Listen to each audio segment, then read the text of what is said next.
Hello, everyone. Thank you so much for joining us today for another one of our Facebook Live interviews.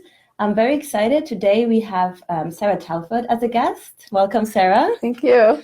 Sarah runs our Center for Humanitarian Data. And humanitarian data is a super exciting topic. So if you're watching at home, if you have any questions for Sarah, please leave them in the comments. We'll have some time afterwards to look at your questions, and Sarah will hopefully answer some of them. Maybe.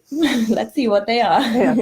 So before we start, I would be interested in kind of your background and how Sure. you ended up with a career in data. Sure. And should I be looking? I should look at You look can at you. me, yeah. Oh, good. Okay. So yeah. I don't think of that I have a career in data. To be honest, I think of myself as having a career in humanitarian affairs, and somehow I got involved in data. And the reason that I did was I worked in the communications branch at OCHA, so where you are now, and was doing a lot of reporting and sit reps, which you're familiar with, and just wanted them to be a little bit more analytical and data driven. And that kind of started the path of looking at data and trying to find data and whether it was usable. And the idea of the Humanitarian Data Exchange came out of that.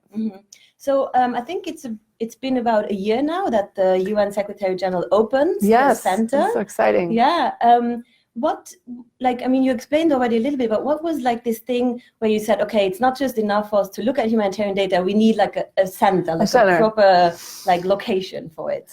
Yeah, a lot of things converged. It was the World Humanitarian Summit in May of 2016, and there was a lot of momentum around creating new ideas and transformation and innovation and all of these things. So it was that moment, and then coupled with the work around our platform, the Humanitarian Data Exchange, and seeing that we weren't going to solve a lot of the challenges just by having more data available. That there were bigger issues that we needed to look at, like data policy, responsible data use, data security, as well as data literacy. So making sure that people like you and others can easily use data and make sure that it's having an impact in terms of decisions. So it was really, we're not going to solve this with a platform. We need a bigger, kind of broader, ambitious piece of work.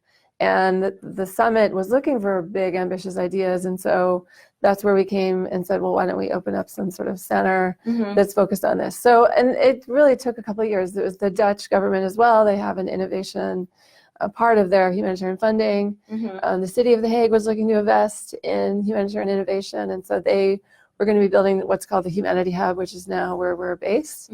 So all of that converged, and we ended up basing ourselves there, and we've been there, well, actually over a year, but yeah, we love it, and it's been really fun. Great. So if I were now a humanitarian in the field, maybe working for the UN, working for an NGO, like how can I take advantage of HDX, of the platform, but also of the center? Like what could you offer me? Sure. Well, so you can go to the site. It's open to anybody. You don't have to register. So humdata.org.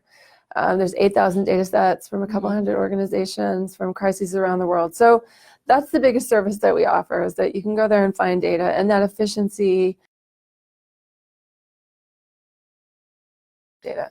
So we're really happy with that. I think in terms of the broader service set or feature set that we offer, let's say you're in Yemen and you have a bunch of data and you don't really know the value of it, but you want to create a visual. So we can help clean your data, we can help standardize it, we can create a visual for you, and then you can take that and give that to your head of office or your policymakers to help tell the story of the Yemen crisis.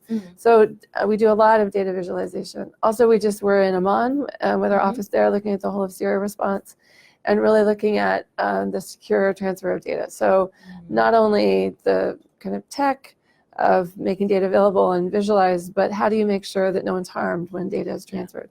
So we do advice on data policy, data sharing agreements, looking at how would you understand whether data is sensitive or not. We do something called statistical disclosure control, which is a mouthful, but really looking at survey data and whether there's any risk of re-identification for people who are affected in these crises. So that, and then also we offer a lot of training. We do WebExes and webinars. We partner with the Federation on data skills trainings. We've done a bunch. We did a Dakar, Nairobi. We're going to be in Bangkok. So yeah, I think that's kind of the main offering. that we do now. But also we work in an open space in The Hague. We're happy to have people come by as well. Oh, great. Yeah. If you're around. Coming through Europe. Yeah. Good. And if you look back at like this last year, is there anything that like stands out for you as like one of the biggest successes of the center? Well, one is that we've doubled the growth of the platform in a year, which we had a target for 3 years, and we've seen really tremendous growth. So we're happy about that. But that was kind of an existing product. And in a way, it just shows that when you do have this investment and that you can really do some great things and scale innovations, which is really hard to do in our sector for so many reasons. So we're certainly happy with that. But I think the big thing that we're looking at now is we had a fellows program, a data fellows program over the summer, and we had 4 fellows come in and look at areas that we weren't really sure about how to get involved or how to create products. And one of them in particular is predictive analytics. So I don't know if you've heard our USG talk about moving from basically responding to anticipating crises. And so part of that is predictive analytics, to be able to take data, look at what happened in the past, and then predict what might happen in the future. So we had a fellow that looked at, basically there's a big initiative by the World Bank called the Famine Action Mechanism. And so they're trying to predict famine. They want to get to zero famine, no famine ever again.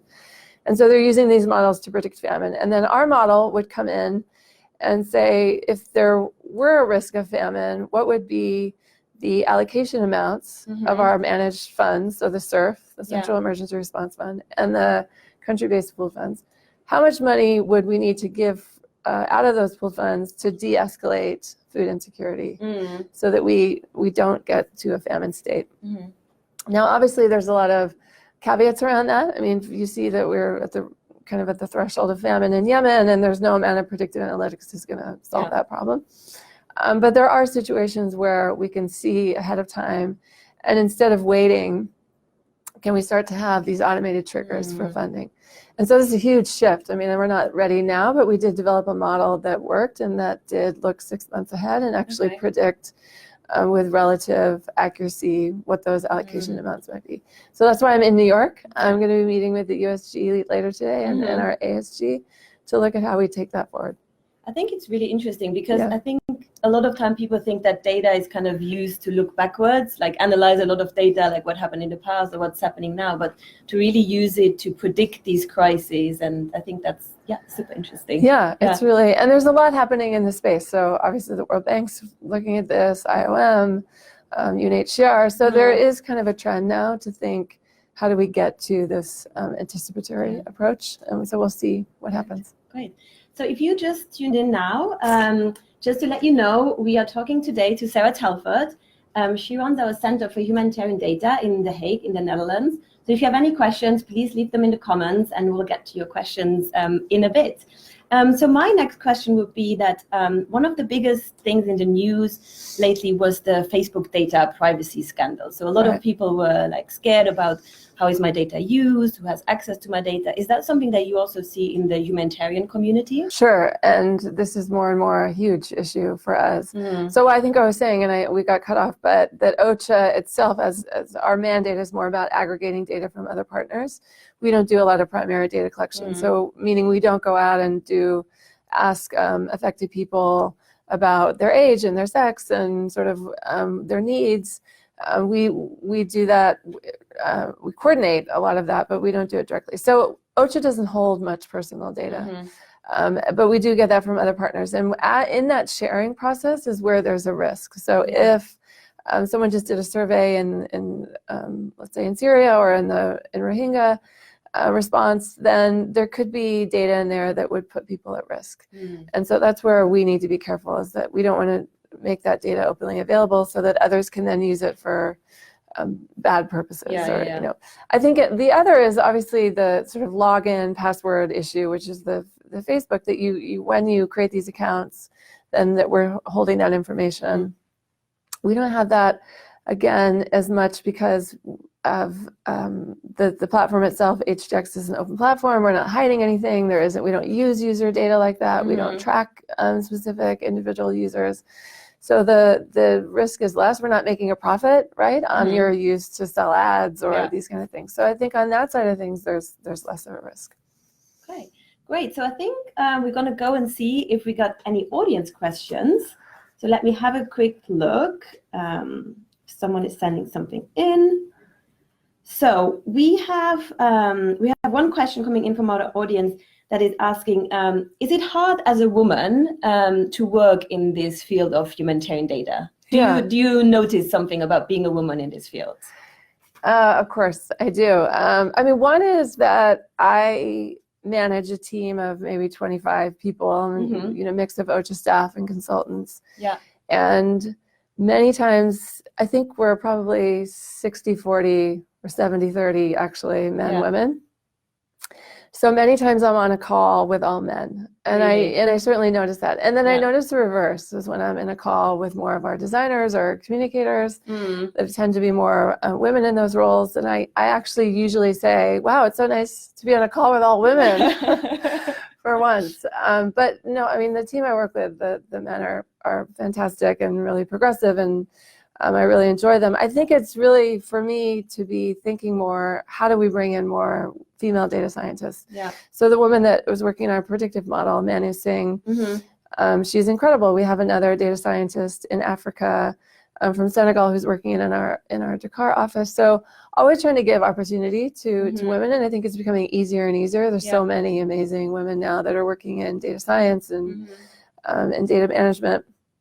But yeah, I guess I notice it. I guess you'd have to ask my team too as well, the kind of difference. But most of the big initiatives, I would say, that are going on in the humanitarian sector, if you think about the WP Innovation Accelerator or UNHCR's innovation, or even UNICEF, a lot of them are run by men. And so I hope that just by having, OCHA having a woman in charge of the center, that it actually brings some new perspective and diversity. And I was just at, our ASG is a huge champion of women in leadership, which I really appreciate. And I just did the UN Women Leadership Training, which was also really interesting. And one of the tips that I got in that training was that when you are in a group where there may be more men, in a meeting, or that one way to open things up is to have the first comment come from a woman. So, and it changes the dynamic of the conversation a little bit. Maybe other women then feel like a bit more like bold to then also say something. So I do that now with my team. When we have a team meeting, I often say, well, let's start with Yumi, or let's start with Nafi. And then it just, I don't know, it's just a nice kind of minor thing that you can do, but I think it helps to give women more comfort and kind of having a voice. Yeah. And you also mentioned before your fellow program that you have. Is that something that you're going to do every year? Do people apply for it, or how does it work? Yes, so we're going to do it every summer. So we had our inaugural class. You can look on our site, the center.humdata.org, and see the fellows video. So we had 4 fellows. So we'll do the program again. We'll probably start advertising for those roles in January. Okay. And last year we had 700 applications. So I'm sure there's going to be just as many or more this year. So it's quite competitive. But yeah, we're open to having people come. And they basically are with us for 2 months in the summer, June and July. Great. Well, thank you so much, Sarah. Yes. This was super interesting. Thank you for having me. Thank you for all your questions, for all your answers. Yeah, well, thank you for your questions. Thank you. Okay.